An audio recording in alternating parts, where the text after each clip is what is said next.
Good evening and welcome to the Writer's Block.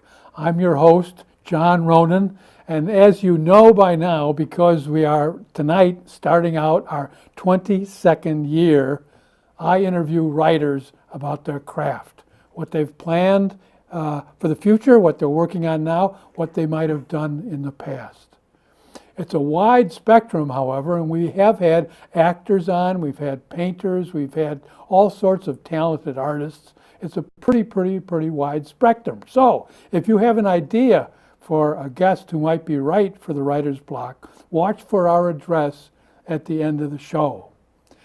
I am very happy to say we have for our kickoff program a very exciting program with 5 of the finest writers living on Cape Ann. They are the winners of last summer and last spring's Limerick contest, which was conducted through the Gloucester Times and the Beacon. We had hundreds of limericks submitted by over 50 writers. Very clever, very funny stuff. And it was very difficult to choose who was better and who was not so better. It's very subjective.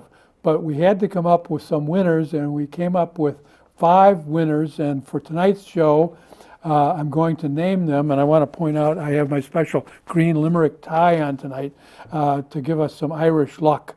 Now, the winners were in 5th place, Beverly Johnson. In 4th place, Bob Quinn. In 3rd place, Beverly Quint. In 2nd place, Diane Giardi. And in 1st place, Russ Waldron. And they're all here tonight to share their limericks and a couple facts about themselves. And we're going to begin with Beverly Johnson. Welcome to the show, Beverly. Thank you, John. Very nice of you to come down. I know you worked all day, and but you still look sparkling and energetic. Thank you. Tell me why you entered the limerick contest and if you write limericks all the time. I had seen the advertisement for a long time, and I had written some limericks a while back, and I'm not that good at sending them in. I'm okay at writing things, but I'm not so good at submitting them.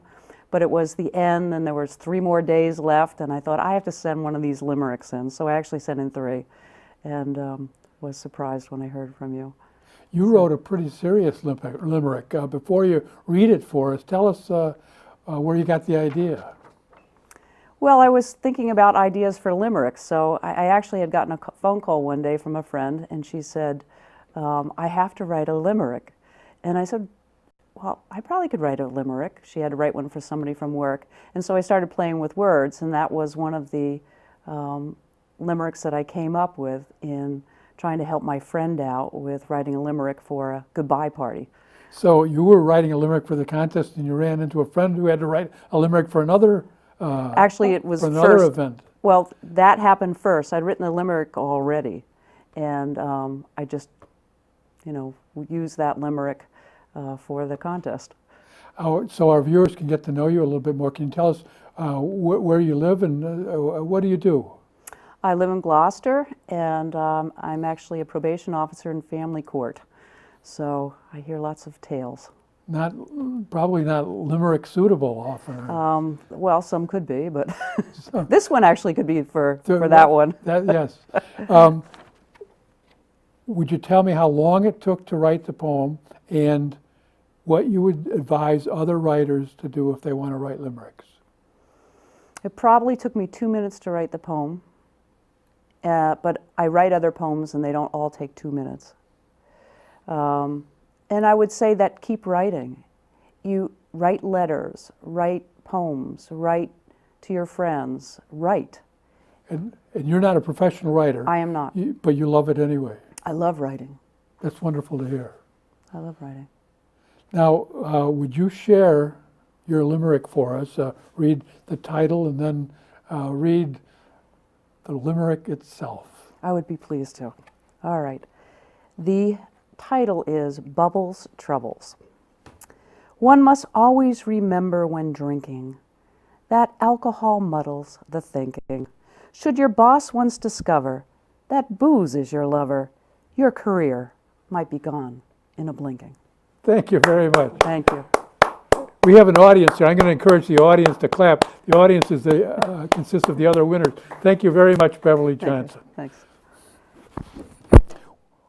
We have 5 winners of limericks, and I'm going to ask the next winner, the 4th winner, an old friend of mine, Robert Quinn, to step up and tell us a little bit about his background as soon as he gets mic'd up. Thank you for coming down. My pleasure, John. Now, I know you've been involved in the library and many other activities for a long time. Can you tell me if that was an inspiration for No, writing? you were my inspiration. Well, if you want to try a limerick, right? I never wrote one before. So I gave it a try, wrote 2 or 3, and You sent in yeah, I sent them in to you. couple, And, yeah. and I thought I'd get serious and looked at the fishing industry and the problems that they've had with limited catches and so forth, and I thought that would be a good subject. And Noah, I really don't know where they're coming from, but they're getting involved in it, and it's costing many fishermen their jobs, their livelihood, their family, and it's sad, you know. And I had a guy yesterday, I told him my limerick, and he says, "It's not serious, Rob, they're supposed to be funny," you know. Did you find that kind of an inspiring tension or trick, or was it a problem? Do you write a limerick, which is always humorous, but you're trying to say something serious in it? Yeah, well, I know a lot of offbeat limericks, and you said no offbeat limericks. It's a family show. Yeah, right. Family show. So I tried it and had some trouble at first getting the right words out, and then I had to get together and put a theme together, and then how do I get from point A to point D? And it worked out okay. All the problems of all poetry. Right? Yeah. So that our audience can get to know you a little better. Can you tell us where you're from and what you do? I know some of the things about your very energetic life, but our audience doesn't. Yeah. Well, I was born and raised in Gloucester, 79 years ago, and I did 40 years in marketing and sales with 12 years in international sales, and I finally came back to Gloucester. I've lived in Gloucester all my life, and so come back to Gloucester and started to do some volunteering for cable. I've volunteered for cable here for 15 years. In fact, the platform you're sitting on, I built. Did you? 15 years ago, yeah. And, I didn't know that. It's a good platform. And I've done probably 350 programs over the last 15 years. I know you taped for the library. I tape for the library. I tape for the Cape Ann Museum, and then what I do is get a copy from the museum from cable, and I actually print right on the DVD. So I'll grab a scene off of the program that I'm doing, and print it right on the DVD and give the person who gave the talk a copy of the DVD. And and hey, it costs you money, but it's part of the fun in doing the DVDs. I've seen those, and they're very professional. Yeah. It's a nice image on the disc. Yeah. And I know that many of our viewers probably have not seen you before. They've seen your name on many credits for dozens, hundreds of shows. And that's just your sidelight. Well, I do a little wood carving, and I still work at the Cape Ann Savings Bank full time. So I go to work at 6 o'clock in the morning. So it's almost my bedtime. It's almost my bedtime. Believe me. So it's a good thing you're still young. Yeah, that's right. Actually, and as I have always said, if you've got your health, you got everything. And we've got a 60th high school reunion coming up next week, and we've got about 100 people coming to it, and I'm looking forward to a lot of 60th class reunion. So what year that was? 1951. 1951. A lot of years ago. It's getting up there. Yeah. Getting up there. Can you tell us something about where you got the idea, something additional about this specific limerick? I know you mentioned the fishing industry. Well, I do a lot of DVD, a lot of programs, and and you read the paper all the time about the industry and the tough times they're having. Okay, and I said I think I'm going to gear it to the fishing industry and the demise that they've got with Noah and the people that are really directing the whole industry. So that was the purpose of my getting and actually it'll spread the word that we do care. The other people who are not fishermen really care about the demise of the fishermen and how they're going to support themselves. Yeah. So, So it's a serious. yeah, kind serious, of, I guess. Okay, will you share that limerick for us, please? Well, let me put on my reading glasses. There was once a fisherman from Gloucester who caught tons of cod and of lobster. Noah came in, cut the limits on him, and away went his fish for tomorrow. Very good, thank you.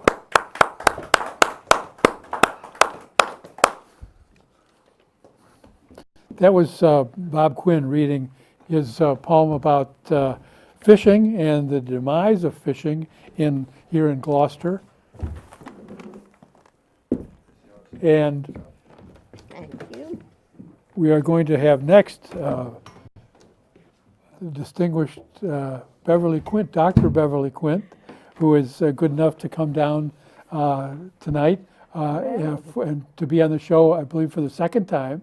Actually, the third. Third, your Yes. memory is better than I am. The third time over the years. I'm very glad to see you again. I'm glad to be here, delighted to be asked. I've asked the other winners to fill out something about themselves for our audience. Can you tell us again where you live and what you do? Well, I live on Drumlin Road up Pigeon Hill in Rockport, and I'm a licensed independent clinical social worker in private practice.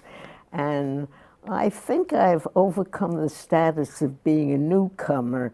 I've lived here for 35 years, but people will still say, "Oh, you're a New Yorker, I can tell by the accent."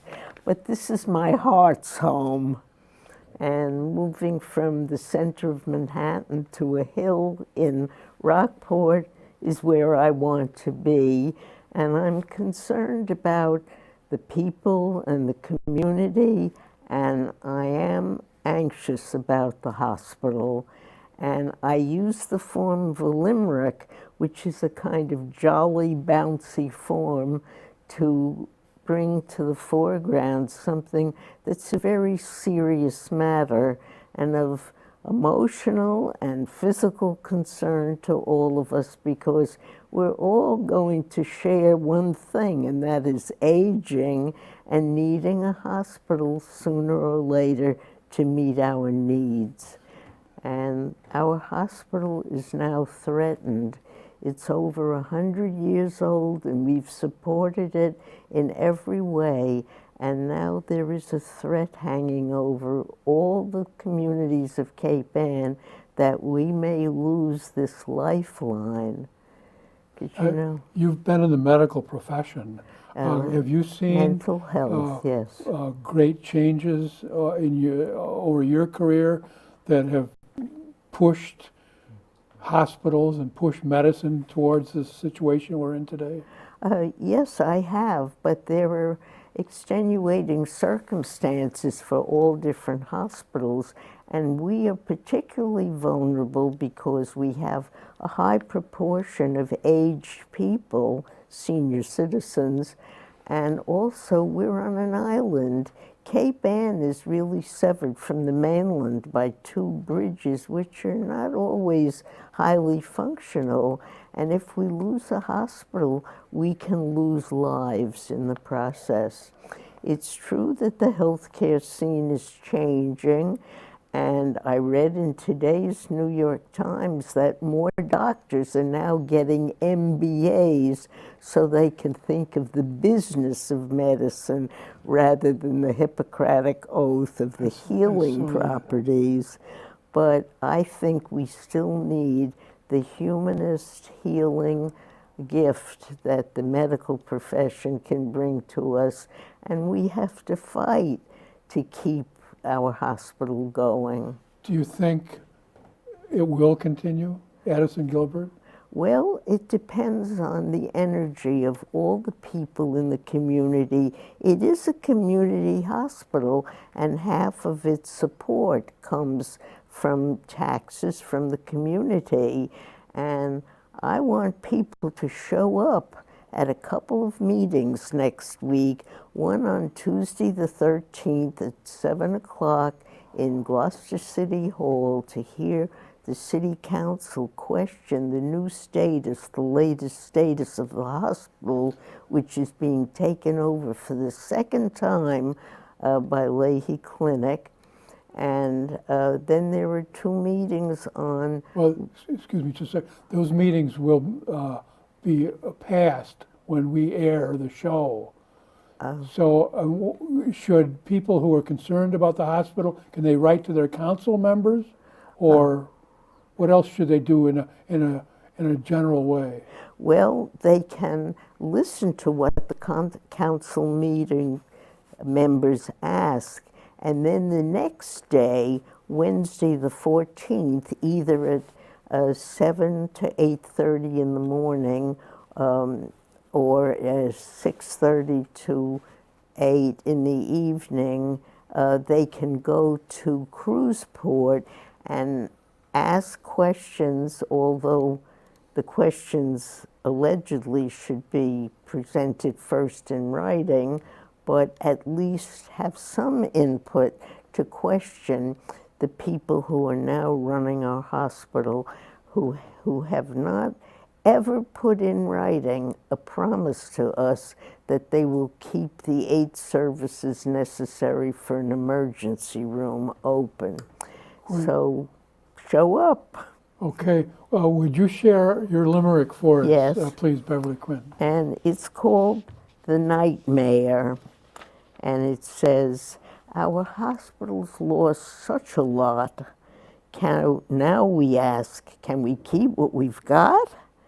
Yes, you will, sounds exciting. Will you put that in writing? The answer comes back, you will not. Thank you very much. Thank you. Thank you for sharing that, Beverly. Okay.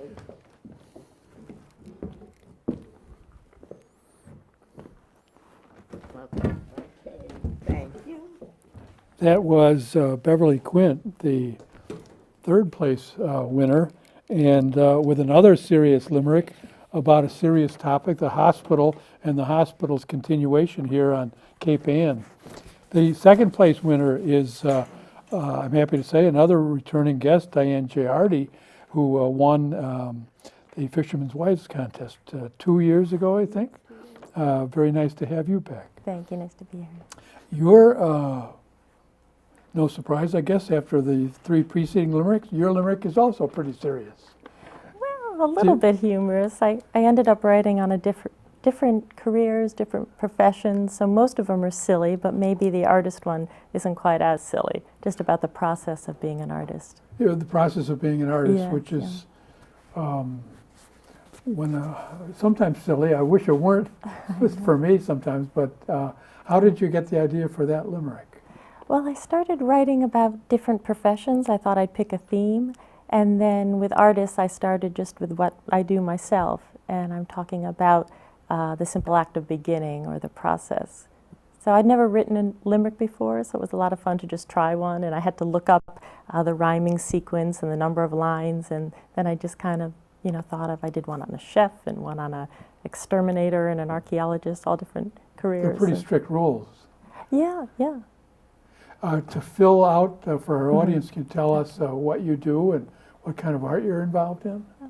I've been teaching art for about 25 years, and I teach now at Endicott College. Mixed media artist, so a lot of porcelain, fiber works, latex, encaustics, a lot of different mediums. And I know that before that you were working in Boston, and Yes. you've had some exhibits. I do. I have an exhibit now, which will be up through the end of October, so I'm not sure when the show airs, but it's at Endicott College. It's a 4-faculty exhibit. October 2010. Or 2011, excuse me. I've got to say that because this will be on again in reruns in 2012. Oh, So I got to make sure we 2011, talk right. about what year. Can you tell me something about your background, where you live, and how you discovered Cape Ann? Well, I moved here about a year and a half ago, and my husband's position moved up here. We moved from Long Island, but we had both lived in the Boston area a ways back, about 20 years ago, I guess. So we're back to this area, and I love it. I live in Gloucester. You're happy to be back? Happy to be back, yeah. We're on Long Island, out in the country or Out on the close North in? Fork, so it's Southold. It's kind of country Oh, and vineyards and yeah, vineyards. pretty, I still know by the that's- water. So. So you got to Boston by ferry, take a ferry to Connecticut, and Yes, the big ferry. So now it's nice to be able to go to Vermont and Maine and not have to take the big ferry. I know that, I forget how long Long Island is sometimes. It's about as It is long as long. Massachusetts, I think. Yeah, about 2 hours to the city at least. Yeah, so, yeah. It's long. Can you tell us, and I've asked you before, a little bit about the artistic provenance of your limerick. Can you tell us specifically when you sat down and how long it took and whether you rewrote it or not? You know, I started with this one. It just took a couple minutes, but then I had fun going through all the others, all the different ones in the series. So I think it was just fun to do, fun to try a new form that I hadn't tried before. I've done a lot of haikus, which are shorter poems, but this was the first time I wrote just some fun, silly ones. Well, these run on and on compared to haikus. That's Don't true. they? They Twice do. as long at least. Yeah. Would you share Yes, I share will. with us your limerick, please, Diane? Okay. This is called The Artist. She puts on her brush graphite dust and approaches her canvas with trust that her strokes will flow free and the image will be what it will, what it may, what it must. Very nice. Thank you very much, Diane Giardi, for that wonderful poem about art that certainly rings true to me. I'm going to welcome now Russ Waldron, who's very clever, politically oriented limerick, caught a lot of eyes, and deservedly so, because it's both pointed and clever and apropos, I think. Thanks for coming down. Can you tell us something about yourself, Russ Waldron? Well, I teach at Lynn Classical High School. I teach American history. I've been teaching there for 25 years now, and I teach in a program with kids who speak English as a second language, which means I have a very diverse audience of a diverse student group, kids from 5 continents at once in one room, and all learning English and all learning American history for the first time. The city of Lynn is it's very diverse, and it's to see the school, to see how the school operates. It's you stand back and you look at it, and you see with the different backgrounds of the students, you can actually see the idea of diversity working, where they're all, people are friends with each other. There's really no separation between a lot of different groups, and it's an education. It's an education for me. For you. Yeah. That's an inspiring thing to hear. I've seen that in community colleges too, that where there's a real coming together and real learning curves. It's not everybody's from the same background, the same race, the same gender, same economic class. That's not. That's not a problem to deal with a unified group like that. I have classes with Iraqi Christians and Iraqi Muslims, Hispanic students, and just everybody. Kids from refugee camps, kids who are just regular immigrants, and it's been a real enriching experience just to be able to hear their stories and work with them. You wrote a limerick about American history, a little sliver of American history. Can you tell us where you got the idea before you read that? I've always liked politics, but I'm not really a politician, and my views are scattered all over the place. But I like, I wanted to play with the idea of hypocrisy, which is very easy to do when you're talking about politics. And, said, you know, and it also uses the word Nantucket, so, you know, I figured Yeah, that would, got it. That's a, that would that's a- be, it's a ringer. yeah. Well, thank you. Would you share that with us, please? Okay, it's my senator. My senator sails from Nantucket in a custom-built fancy sea bucket. Mass taxes he saves as he glides over the waves, 'cause he anchors it south of Woonsocket. Very good. Excellent. Excellent. Thank you. If you would stay right there, I just got from Alexis the 3-minute signal, so I'm going to have to begin to wrap up. I want to thank you very much, Russ Waldron, for that first place poem. And I want to thank Diane Giardi, Beverly Quinn, Bob Quinn, and Beverly Johnson as well for making this kickoff show a real joy for me, and I hope for our television audience. Thank you for being with us on our kickoff show.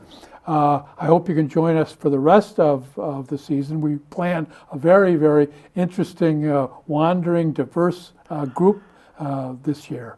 I also want to make an announcement, which I will repeat sometimes during the year. A play which began in Gloucester, the Yates game, and then later moved to Boston, will be opening off Broadway in New York in February. If you have time, go to theyatesgame.org and learn something more about it. I think it's pretty interesting. Again, thank you. If you've learned something about limericks from some of the talented artists who have been on the Writer's Block this evening, then we've done our job. Hope to see you again next week on the Writer's Block. Good night.